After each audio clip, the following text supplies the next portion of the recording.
Oh bah voilà les enfants. Tiens, quand j'avais vraiment 17 ans. Ah, c'était vraiment la période la plus heureuse de ma vie.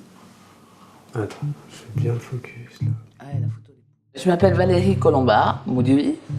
J'ai 62 ans et je suis ravie d'être abstinente d'alcool et de tout produit stupéfiant depuis 6 ans.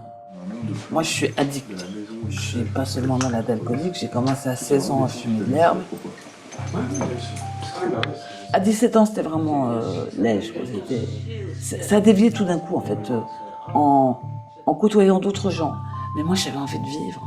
Donc, tu deviens copain, copine avec des copains, copines d'autres. La première chose que j'ai faite, moi, quand j'ai pris de l'héroïne, c'est que j'ai suivi un crétin de France Culture qui m'a passé une ligne. Tu veux essayer? Ben, bien sûr qu'on essaye quand on a 18 ans. Bien sûr. J'ai été abîmée comme si j'étais touchée en plein vol. J'ai toujours fait attention à mon apparence physique. Donc je m'habillais tout en noir, en gothique, pieds en cape, en noir. Ça a commencé avec Bowie, les Sex Pistols, et ma préférée, Nina Hagen, ça faisait hurler ma mère.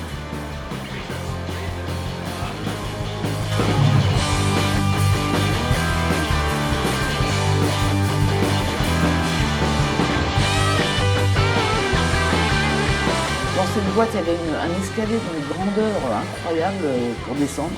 Et je l'ai dévalé, bourré. Je suis tombée au pied de Philippe. Alors, 16 ou 19 19 décembre 87, 19 décembre 2023. Voilà. Quand j'étais petite, je faisais tout le temps des cabanes, partout, tout le temps dans la maison.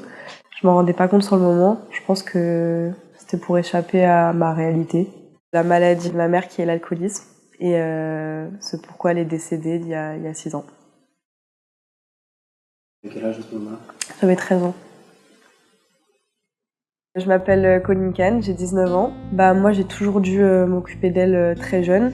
Et j'étais tout le temps là pour voir quand elle buvait ou quand elle rentrait totalement ivre. Il y avait toujours une odeur d'alcool dans la maison, l'odeur de ma mère en fait finalement. Elle adorait la nature et elle avait son petit chalet avec son jardin qu'elle entretenait beaucoup. Elle vivait là-bas, enfin vraiment, elle faisait vivre les fleurs, elle faisait vivre les animaux. Elle était toute joie là-bas et c'est les meilleurs souvenirs que j'ai d'elle, c'est là-bas.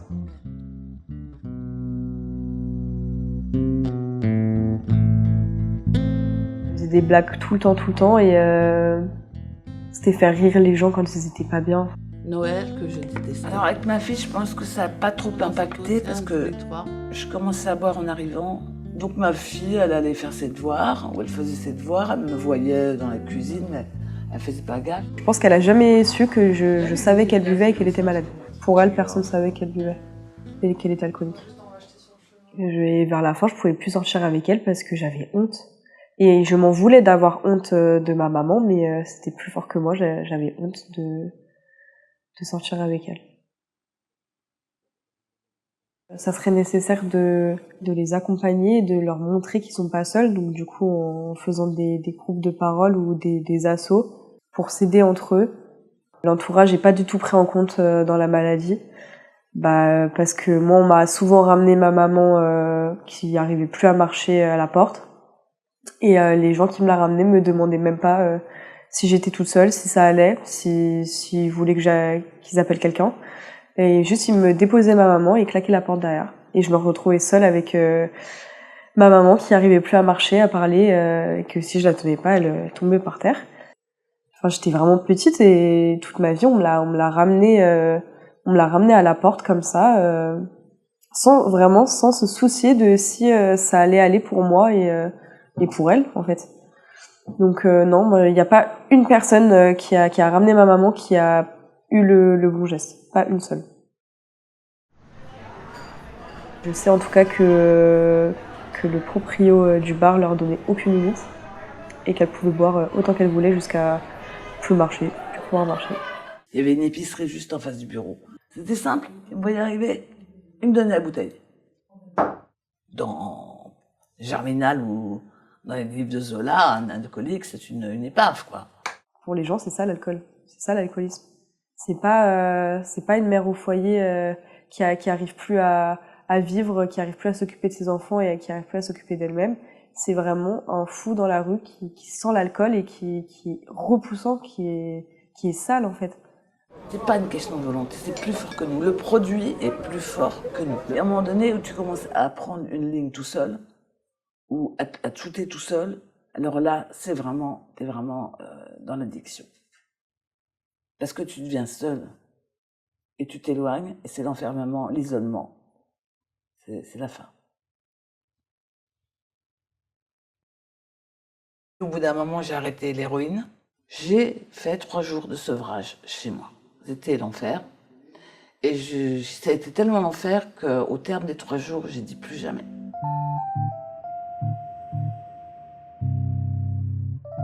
On a mis 2 ans à écrire ce livre. Alors là, je veux dire que pour une fois dans ma vie, j'étais fière de moi. On a inventé des situations et on les a mélangées avec des choses qu'on a vraiment vécues. Voilà, c'est-à-dire qu'on ne va pas raconter ce qu'a fait Valérie, hein. Mais par contre, ce que fait Jeanne, oui, on peut. Quand elle est décédée, je lui ai fait une lettre pour mettre dans son cercueil pour dire les choses que j'ai pas pu lui dire avant. Que, en fait, je lui pardonnais, que c'était pas sa faute et que ça avait été une super maman. Ah, je voulais juste rajouter qu'elle m'a dit à maintes reprises qu'elle était extrêmement fière de moi.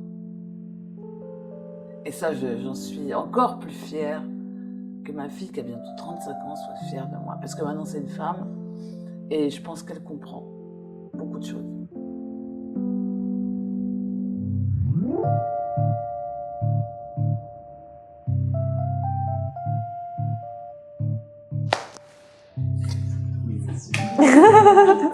Terminé.